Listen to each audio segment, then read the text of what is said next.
episode 344 of Global from Asia Podcast. Handshake, NFTs, dWeb. Just kind of a lot of announcements and a lot of cool, amazing things to talk about today. Let's go into the episode.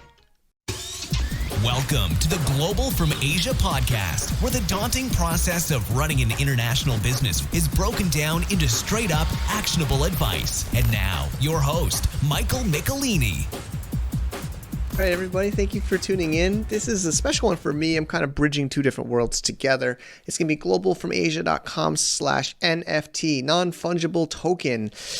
A little bit of crypto. We've talked about crypto so many years now, since the early days, in 2000, I think 14 maybe was our first one, 13 maybe. We had Larry Seiger here talking about using Bitcoin for cross-border trade. We had a lot of different, Leo Weiss, and we had some amazing guests over the years. We had like Adrian Bai talking about how he's doing Bitcoin back in a lot of that was 2014, 15. We had some ICO stuff, 2017. We haven't talked about too much, but the last year, I don't want to say year, but last half a year or so, I've been really studying this a lot more. Honestly, Bitcoin is boring to me, to be honest. I know a lot of people love money, but I'm more interested in the internet, content, marketing, and I'm also really tired of this walled garden we live in, of Amazon, this walled garden of Facebook and Twitter that just control our identity, that control our content. That's what I like about podcasts. It's a little bit more open. It goes into iTunes, but also has these feeds all over the internet. So today's show is going to be the first of a multi-part series, at least 3 or 4 part series about dWeb, decentralized web, NFTs, crypto a little bit. And we have a great guest with us today to start this mini-series off. The mini-series we'll put at globalfromasia.com/handshake. Handshake, it's a HNS ticker, and it's really been changing the way I've been thinking about the internet and life. And Jehan Chu, he's a crypto influencer, investor in Hong Kong. He has a fund. He's making a lot of investments. He's early stage investor in Handshake, which is what we're talking about, as well as Namebase.io, the main marketplace of this new decentralized naming system. And we are talking about NFTs, talking a little bit about the Asia market, Hong Kong, its importance in this. We're talking about some ways that you can invest in this and get involved. I'm a big getting really involved with this myself. And after the interview, we'll talk about some things that I've been doing and how Global from Asia is going to be moving more into the dWeb itself with some very early stage social network installations we're doing. So without further ado, let's get into the episode. Are you a non-U.S. citizen looking to get some USA banking for your company? Man, Global from Asia, we are bombarded with people begging for bank accounts in the U.S. It's something that we've been trying to help people, and we're so happy to have a partner, and it's the right partner, Mercury.com. They have online banking, no need to go there in person, no need to be a U.S. citizen, and you get U.S. banking, and no application fees. You even get a bonus if you use our link. So globalfromasia.com/Mercury to go to our link where there's a cash bonus. Of course, there's some terms of things you have to do. It's not just going to give you free money, but you got to do something or when you sign up or use it.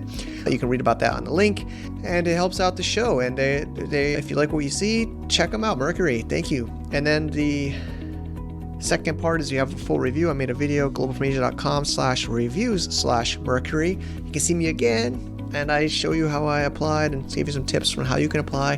Thank you. I'm a client. Thank you.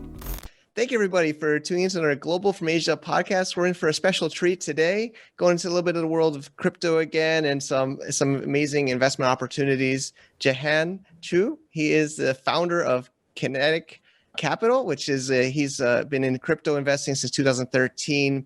He's a co-founder of the Hong Kong Bitcoin Association, where we've had some other friends in that space there. And it's we're going to have some talking about NFTs and collectibles and crypto. So thank you so much for coming on the show. Yeah, thanks so much for having me, Mike. Excited to be here. Excited to talk NFTs and Handshake and anything else that comes up. Yeah, there's so much. Honestly, it's gonna be hard to keep this one short, man. There's so much to share. We haven't really talked about this too much on this show, on the Global from Asia podcast, but I thought it would be a good time. You're based in Hong Kong. You've been in the space for so many years, in early years. So can you just give us a little bit of your background and how you got into the whole world of crypto in back in 2013? And Yeah. So my background actually is I used to be a front-end developer back in the first dot-com boom. And then I was recruited by Sotheby's auction house in New York, and I was helping them to kind of do a lot of internal work and also build out their auction platform, their online auction platform. And we very famously sold the Declaration of Independence. It was the last remaining copy in private hands. And we sold that as the first lot. And they moved me out to Hong Kong in '06, and I left Sotheby's in 2008. But during that time, I had started collecting art. I became an auctioneer, and I was, getting really involved in the art world.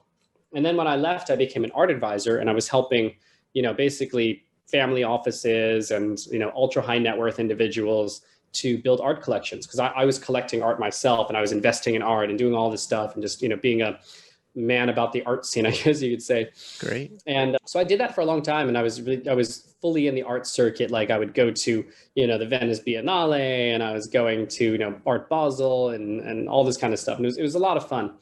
But late 2013, I discovered Bitcoin it was actually through the Winklevoss twins, who I had been kind of following since we were investors in the same art startup called Paddle 8. And I was just following what they were doing, and that kind of clued me into Bitcoin. And then I just started to look into it. I fell down the rabbit hole as one does.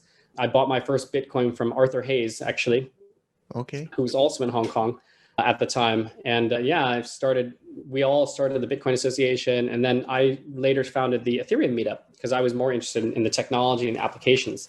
So I ran that meetup until now. I still run my meetup. And along the way, I got really into advising some early projects and investing, to the point where I was spending more time in crypto than I was in my art job. And I decided to make the change and make the jump. So I went full time into crypto in 2016. And, I started what has become Kinetic.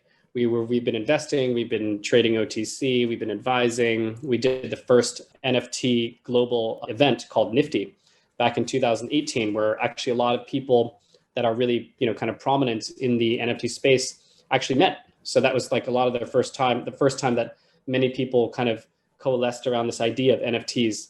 So I'm super proud that we were part of that history. And then fast forward to today, we're investors primarily. We have a separate high frequency trading business, but we're mostly investors. We invest in equity, we invest in tokens. Things that we've invested in that people would have heard of would be everything from Icon to Qtum to Omise Go, all the way down to seed investors in Parity, seed investors in Polkadot, seed investors in BlockFi, Serum, and Decentralized. And so, a lot of stuff. We've done over 160 investments, and it's been an incredible ride. Amazing. Yeah, it's really, really amazing story. And I know you've done great things in the Hong Kong, association, Bitcoin Association, and the community with your events and helping getting more people there. Hong Kong is really a hot spot for crypto, right? It's always kind of been supportive of it, would you say? Or it's been amazing because Hong Kong is this. It's historically a trading port, and I think that kind of being in the middle of things is very much part of its history, and I think that lends itself well to the whole kind of position in crypto, where it's not inside of China, but it's not, in Silicon Valley. It's always been this hub.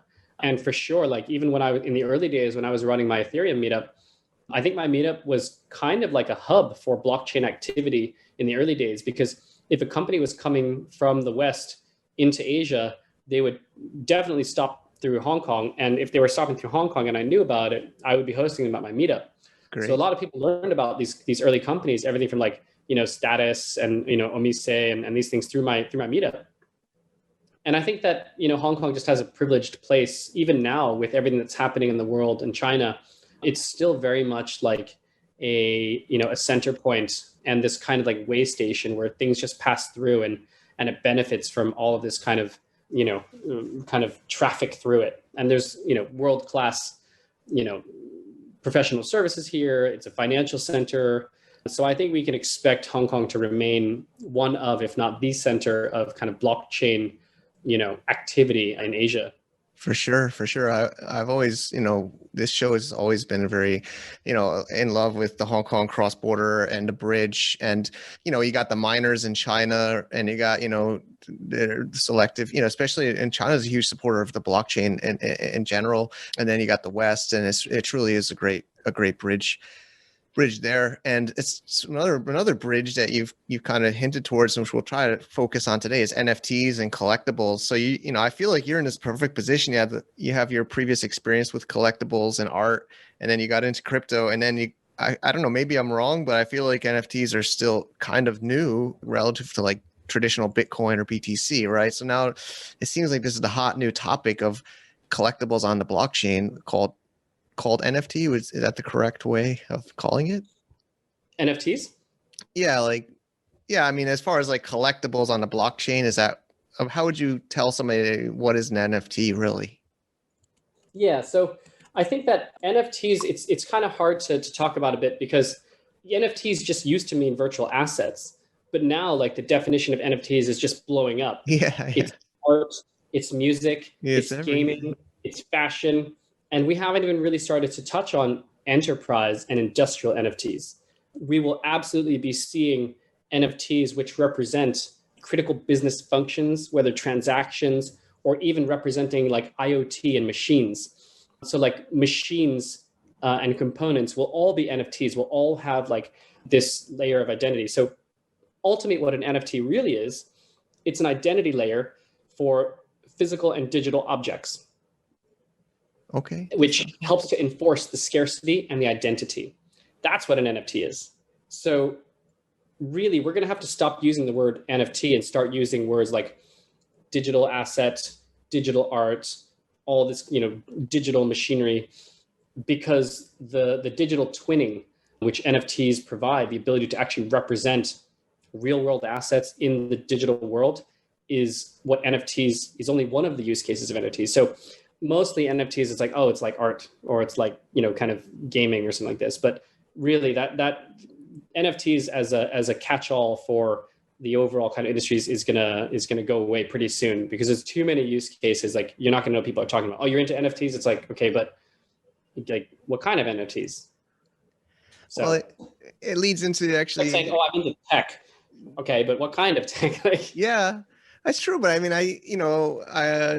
you recently bought an NFT extension on Handshake, which is really amazing. And that's perfect use because you have tech.nft or, art.nft is one idea of using that, because now NFT is becoming so huge. It's becoming a multiple platform ecosystem in itself.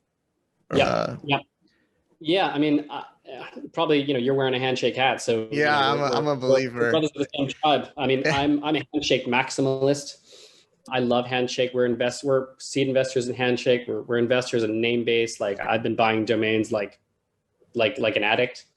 So for me, buying the NFT domain name was like a no-brainer. I hunted it down. I was fortunate to, kind of work with someone really good on the other side of the deal. The deal is brokered by Namebase.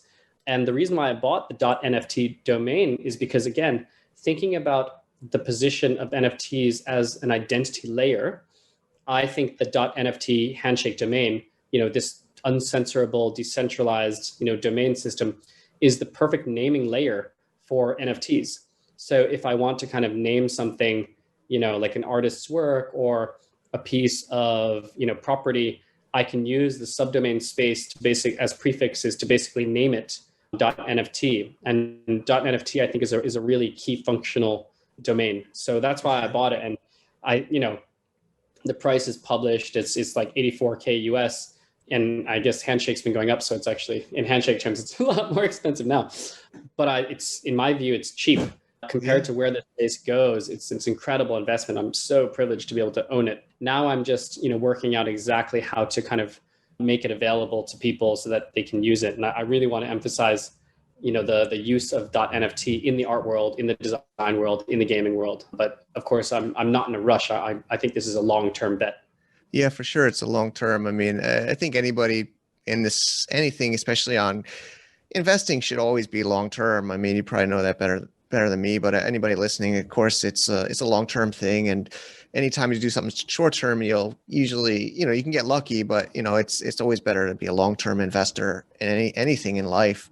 I just want to give some quick insights for some that might not know, because I actually haven't talked about Handshake before on this show, but basically maybe you could say it better, but like you've already kind of been hinting towards it, but it's decentralized naming domain names, I think is the best way to call it. Yeah. So Handshake is basically I call it the front door of the decentralized web. It's, if Bitcoin and other stable coins are the currencies of the decentralized web, and Filecoin and Storj are the storage lockers, and they're all the kind of great decentralized financial applications are out there, are doing finance for DeFi, then Handshake is the front door. Handshake is the way that you find everything. It's the natural language naming layer. And really what it is, it's decentralized domain names. It basically takes what ICANN, the international body which governs all domain names in the world, regardless of where you are, it takes that function and takes it out of the hands of a centralized authority, which is both prone to inefficiency and subject to either influence or censorship or corruption.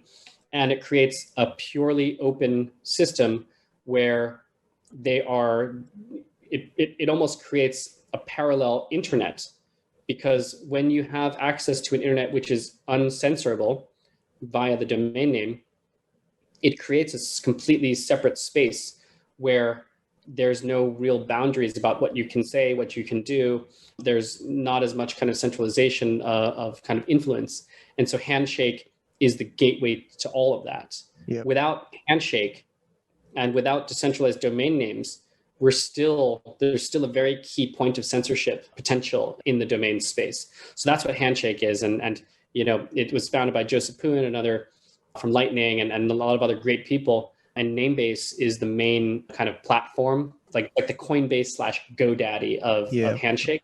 But Handshake is now getting attention from some of the top domain buyers, like a guy named Andrew Rosner, who's like the grandfather of domainers. He sold Zoom, he sold X.com, he sold all these, and he's actively like investing and looking at Handshake. So this is no longer like a lab experiment. Like this is real world now and real money. So yeah, I'm super excited about Handshake.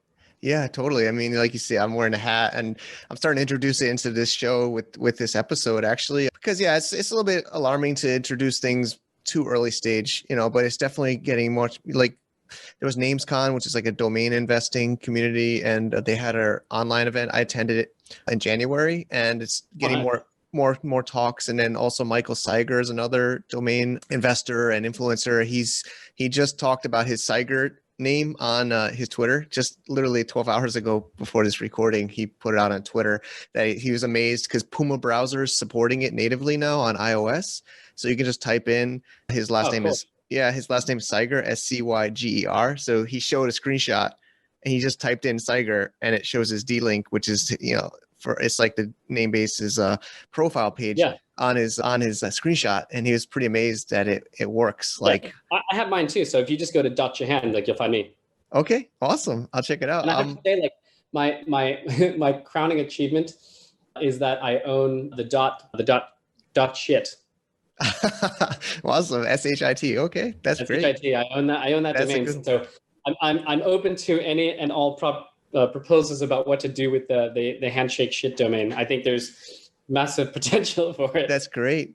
Yeah, I mean, I'm also addicted. I don't have as many names, but one is GFA. So our show is global from Asia. So nice. .gfa for the shorter one, and we're going to try to put some profiles there for people. Good 3-letter. Yeah, 3 L's are good. But yeah, I mean, it's collectibles, right? Domain names, even in traditional, are being traded a lot, online, and the prices of .coms are going up like crazy. So it does seem like kind of almost like an obvious one that still seems undervalued. Like, I mean, like you said, the coin has gone up. It's actually been done really well in the last month or two. HNS is the ticker, and even right now it's up pretty good. I mean, of course, everything is up in crypto, and I'm sure you're doing pretty well with your portfolio, but even HNS itself is doing really well. And so let's I do want to talk about the Asia market. We do try to kind of talk about cross-border in Asia within our show. And I think, honestly, the China market has always been a big buyer of domain names, right? And I think with blockchain and domains and investments, I see the Asia market really interested in growing into this, into Handshake and NFTs and collectibles. I'm sure. Yeah, right? I mean, to be frank, I don't know much about the Asia domain market. My background isn't so much as a domainer, like it's more like a handshake guy. So I've been fortunate to learn a lot about domains, and like people like Andrew, and just reading, some of the forums, like learning about how people think about domains is fascinating. So I'm very much a student in this world, trying to understand like what the different strategies are for acquiring and using domains. But I also think that the game is done changed a little bit, because it's not about what happens to the right of the dot. Now it's kind of what's interesting to the left of the dot. Handshake kind of flips the script. So instead of owning .com, you can now own .mike or .gfa or .jehan. Yeah. And the possibilities of that, it completely flips the script, and it makes what's to the right of the dot ubiquitous. Yeah. So I think that creates very, very different dynamics for how you think about what's valuable, right? So maybe I don't necessarily need like pets.com because I've got .pets, but then if I've got .pets and I can also have .dog, and I can also have .cat and .cats and .feline and .canine, it creates this kind of, not noise, but it definitely forces users to think about domains and subdomains in a very, very different way. So I think everybody's going to have, especially in the traditional domain community, is going to have to reset. And I would go as far as to say that, if Handshake and other decentralized naming systems become, prevalent and common, in the 5-year period, actually, it could signal some of the destruction of value in the .com domain network. I feel the same, yeah. So, I mean, this is actually in some ways an existential threat and a battle cry from the decentralized community to the traditional domain community. Like, they should be on watch, because, you don't own like these kind of big domains anymore. Now anybody can buy a domain. Yeah, and then the fees keep going up. I mean, the .com I think is going up again in September. I heard. I'm also not totally in the domain investing space. I'm more internet marketer, SEO, but of course, I follow a little bit. And then the .org, I think a lot of people were upset about .org. I don't know if you know that. I don't want to say it totally incorrectly, but the previous president or somebody in ICANN left to start an investment company and then tried to buy .org, and then the whole plan was just to extract more value. In my opinion, is just to increase the cost of renewals. Insider sweetheart deal kind of thing. That's what was reported.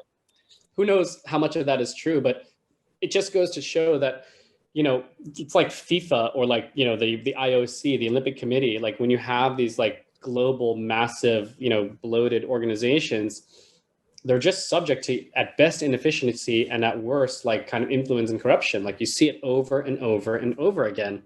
Look at the UN. Look at any international organization suffers from this, and ICANN is no exception. Yeah. So Handshake is a defense against this. Totally agree. I totally agree. So then, do you see like auctions come? I mean, of course, I think back to your I see you almost kind of hosting an event where there's these like investors, and then we have like an NFT auction of collectibles or these handshake names. Can you see that in the future? Like, I mean, maybe you're already doing that or seeing that. I mean, I can see this kind of like social kind of like investor, exclusive kind of club where people are like buying and trading these like. That's a good idea. Mike, we should just do this. Like, let's do HandyCon. Let's do it. Yeah, I'm open for sure. I mean, we'll do it virtually. We'll do like a bunch of clubhouses. Yeah.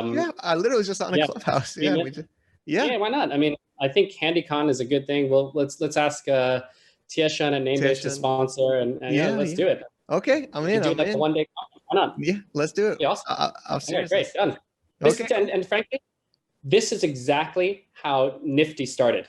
Okay. I was going to sleep.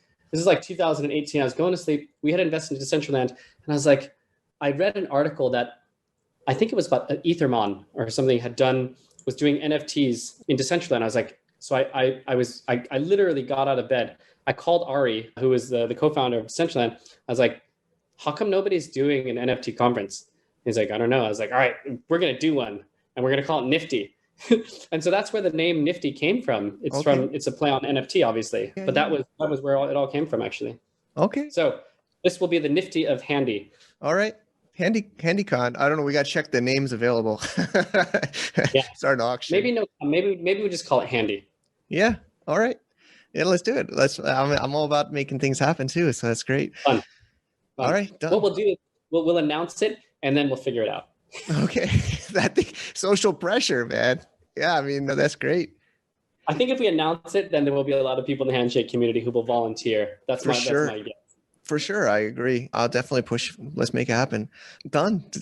So some things about NFTs. So I did some research a little bit, honestly, I'm more like internet marketer and somewhat crypto, somewhat, e-commerce and trading. That's kind of me. And so I learned about Handshake and Namebase in October this year. And I've been addicted, seems like, you're a big believer in it, and it seems like it's very addicting, honestly. But I started studying about NFTs, of course, for this interview a little bit, and just generally, it seems like it is even more hot topic. But they say the real value or the most important part is not just the NFT, but the blockchain. The NFT is, like I think you had said earlier, like verified on or authorized by, right? I mean, is that something you say? Like Ethereum, they always say Ethereum and Tron are the blockchains of NFTs, but then we have this Handshake, and now I don't know how you feel like that all fits together, or am I making even any sense? But it was a question I kind of wanted to ask.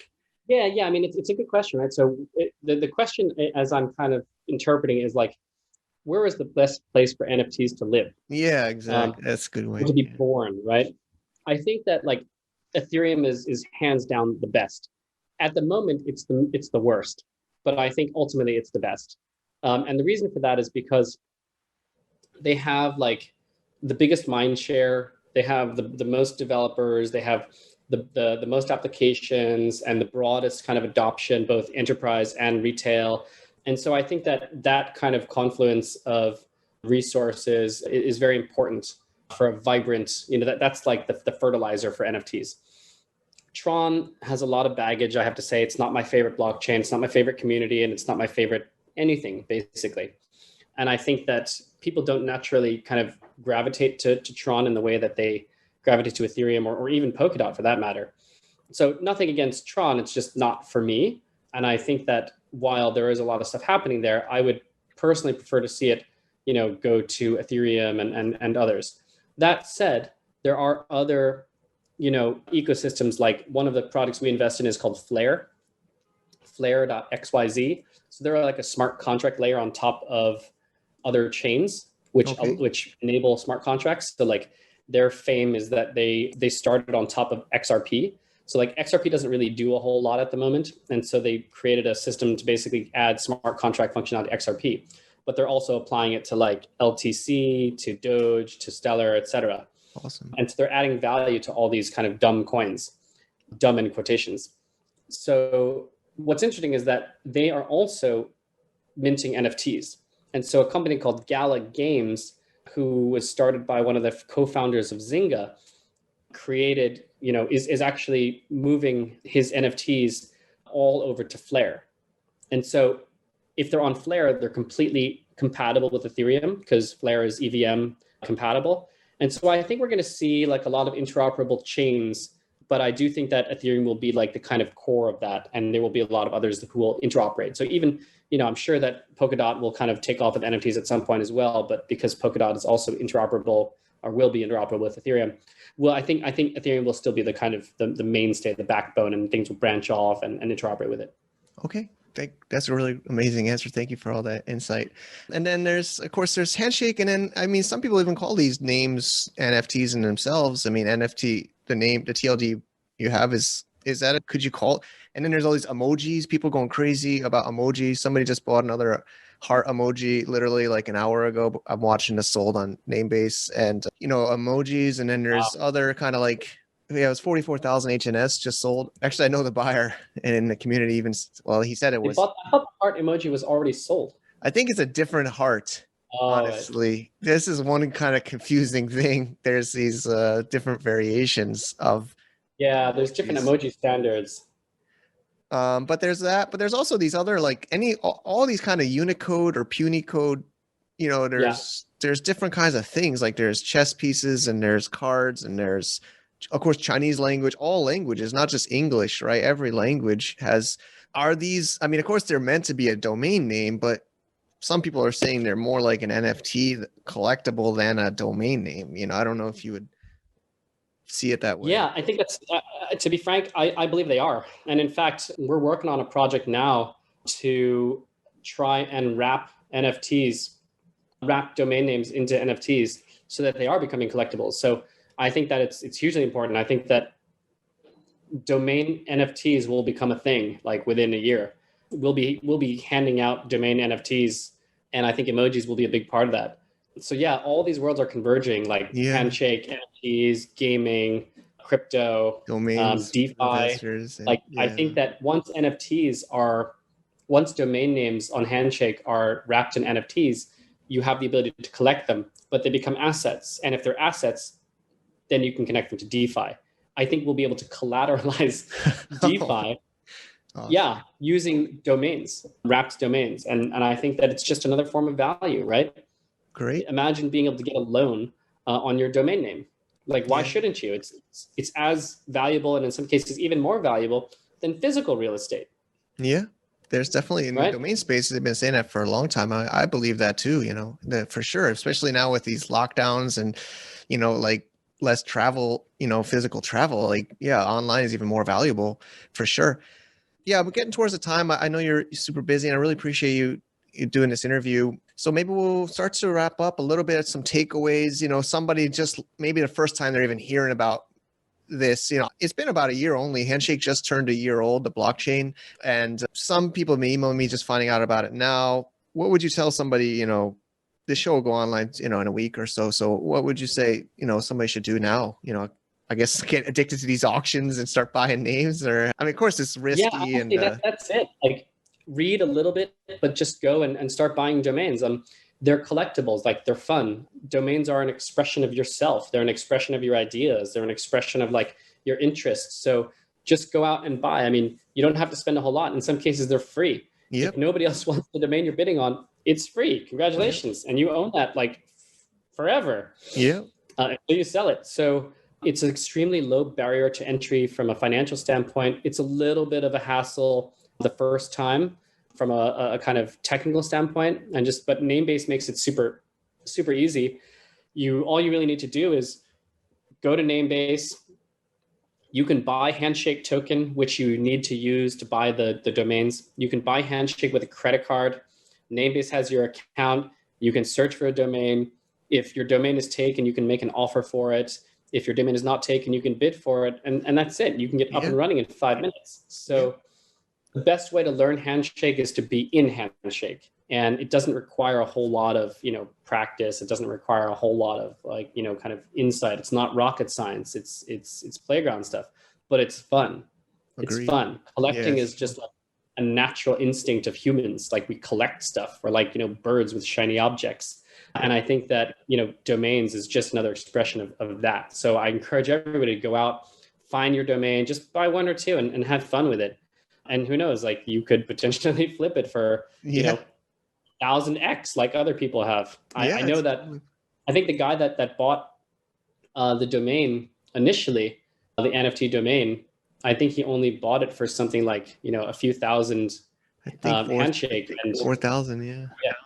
4,000 Handshake. And I can't remember what the calculation was, but it was something like several hundred thousand Handshake is what I paid for it, the equivalent. So Yeah. I think actually depending, of course, the rates change, but they say at the time of the deal is about 680,000 HNS or 84,000 US. Yeah, so some from 4,000 to 680,000. I don't even know what multiple that is, but it's like something like 2,000x or something like that. So Yeah. Yeah. Yeah. Well, Ryan, I know we'll actually get him on the show too later, but yeah, yeah, exactly. he's a really young guy and yeah, super helpful in the community too. So it's great. It's great to have these stories, and it's great that you're really active in the whole crypto space and since 2013, and it's great to have you supporting this Handshake, and it seems like it's picking up steam more and more. I mean, we're seeing more traditional domain investors getting into it. We're seeing other people in Bitcoin getting into it. Literally, I was just on a Clubhouse, and Nick Carter, I don't know if you know him. Oh, yeah. He got his name, and he's trying to bulk buy HNS. Literally, he was asking on Clubhouse if anybody has bulk HNS to buy, and it's kind of like getting crazy now, but it's exciting times for sure. Yeah, I'm gonna out Vinny Lingham too. So Vinny's been pretty public, from the founder of Civic and one of the original partners of Multicoin. He's been like, we've been having great conversations about a Handshake. You should get him on the show too. I'll talk to him. Yeah, I've seen him in some groups. Yeah. That's awesome. Yeah, he's great. Okay, well, I think that's all for now. I mean, I've been really enjoying this. Like, we can go on for long. I know you're super busy. What's some ways we can link it up in the show notes, or people will find more about what you and your businesses are doing?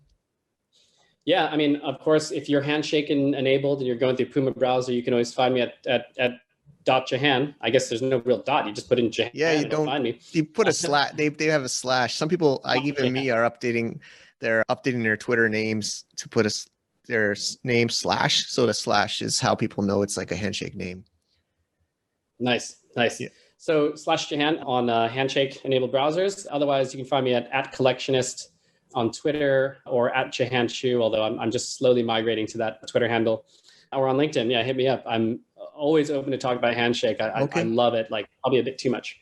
Yeah, I'm similar. Like, it's really consuming a lot of my mind space. And we talked to a lot of other people in the community, and it's not just certain groups. There's developers getting consumed by this. There's investors. There's marketers. I guess I'm more in the marketer group, but we're all getting really excited about it. So it's an amazing thing. We should shout out to this website, Niami, Niami. Yeah, is like so cool. You can they'll give you an appraisal of your domain name. Like, that's brilliant. So yeah. I'm excited to talk to that guy. I think that's great work. So I use it, I put it on my bookmarks. It's like cool. Awesome. Yeah, Stefan is a developer. I think I think he's German, but he built that. I've talked to him. It's Niami, Niami.io, his IO domain. But he actually has a TLD too, so you could just do Niami/NIAMI on the Handshake. So yeah, we'll link it up in the notes too. Nice. Awesome. Thanks so much. Really Thanks for having me, Mike. Yeah. Love to be on the show. Yeah. Yeah. And then let's make this conference. I'll follow up. Let's make it happen, man. That's great. I'm serious. Let's do it.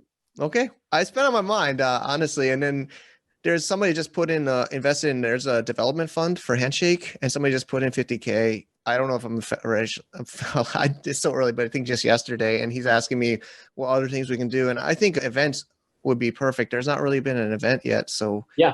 And we haven't really made a lot of announcements about this whole developers fund, but you should be expecting some kind of news, some big news, I think, about what some of us have been doing in the background in the Handshake ecosystem to try and, add more long-term support for the protocol, all great. Kind of crowd supported and community oriented. So stay tuned for that. Okay, great. This is awesome. Thanks so much. All right. Take care, Mike. Thanks for having me. Jehan. Yeah. Do you enjoy the Global from Asia podcast? Do you enjoy what guests you see here?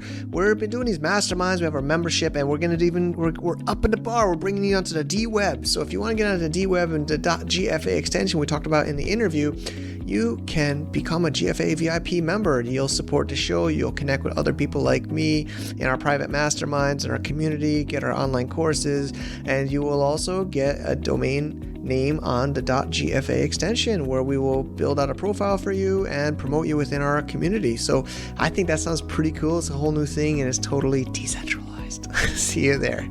GFAVIP.com.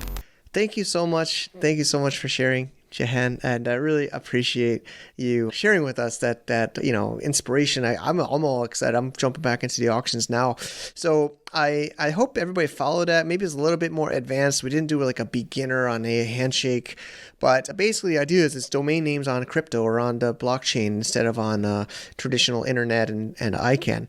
I know it's high early stage, a little bit high risk. I'm anything but a shill or a promoter. I'm the opposite. I maybe should have told you earlier. We actually made a forum in Handshake, handshake.mercenary. So we owned the mercenary extension in Handshake, so you can totally free one, but you got to know how to use Handshake to log in and to post, but you can read it without that. We'll link to that in the show notes. And we have, like I mentioned in the interview, GFA. With GFA, we're going to start to make social network profiles for our GFA VIP members, and it's a very early stage, so we only took some that attended our Chinese New Year mastermind session last week for that, and we will start to show that in our future episodes and content, so keep an eye out for that. We'll also link to some of these, but it'll be like mike.gfa, rose.gfa, that'll be like the domain, and it will be on a decentralized server, and it'll be a decentralized domain, so that's pretty cool, on the chain, off the chain, off the charts. And then I'm going to work on this online event for auctions for NFTs or these domains. So that'll be a fun one. I'm figuring that out right now. I'm doing this intro right after the interview. And then next week, we're going to have some more guests. I think we might do this weekly for a little while.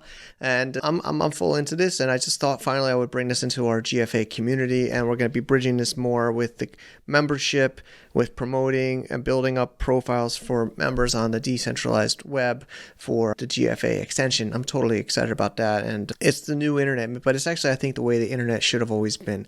I think it's too much controlled by just a few huge internet companies that are monopolies that are, holding hostage our identities, holding hostage our content. And it's just not the internet that I want my kids to grow up into, to be honest with you. So it's my duty, and I'm investing more into this, and I hope you're as excited as I am.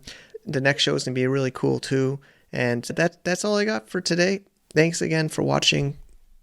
And also skyinclude.com is a totally separate blog and podcast, not podcast, but YouTube videos I make about these tutorials.